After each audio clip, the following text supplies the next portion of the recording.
I think one of the biggest reasons why people never really talk about competitive Pokemon is because it's honestly kind of intimidating. Before you can even start battling, you have to catch the right Pokemon, EV train it, teach the right moves, and if you mess something up, well, have fun doing it all over again. But playing Pokemon Champions pretty much gets rid of all that. When you start the game, it literally gives you a free team to choose from. Then as you play, you can recruit more Pokemon for free, so instead of spending hours preparing your team, you're actually spending your time battling. So it's a good trade-off. And if you ask me, that's a huge improvement. The game also lets you change abilities, teach moves, and customize your team without having to jump back and forth between Scarlet and Violet or any of the other older games. Basically allows you to skip all the homework and lets you get straight to the fun part, the battles. Another thing I really like is that the game teaches you how the competitive aspect works.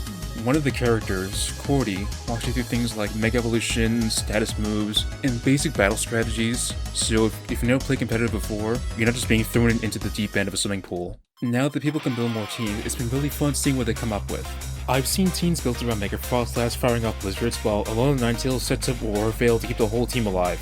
There's also Sephiroth, Mega Staraptor, which is honestly kind of ridiculous. Thanks to Contrary, moves that are supposed to lower stats actually make it stronger. Pair that with close combat and support from Grimmsnarl, setting up Reflect from the light screen, and it becomes really hard to stop. Then you've got the classic rain teams like Mega Swampert and Pelipper. Pelipper sets up the rain with Drizzle, and Swampert gets to swim, which doubles its speed set in the rain. Altogether, that gives you a bulky tank. They can still see teams with the right moveset. The best part is that even if you don't fully understand why these teams work yet, you can copy them, play a few matches, and still learn as you go.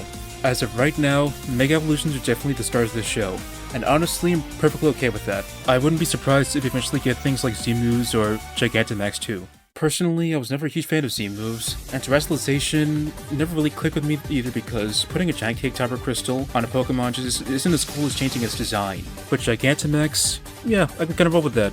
Gigantamax Charizard is basically a giant kaiju with fire blasting out of its wings, and it looks like it wiped out your whole team just by sneezing. That thing is awesome. Overall, I think Pokemon Champions is making competitive Pokemon way more approachable without making any less strategic.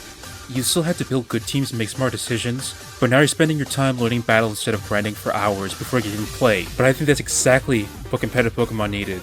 Before I go, I've got a question for you guys. What's your favorite Pokemon of all time? And if you've been playing Pokemon Champions, what's been your favorite team so far? Let me know down in the comments. I read every single one. Thanks for watching, and I'll see you guys in the next one.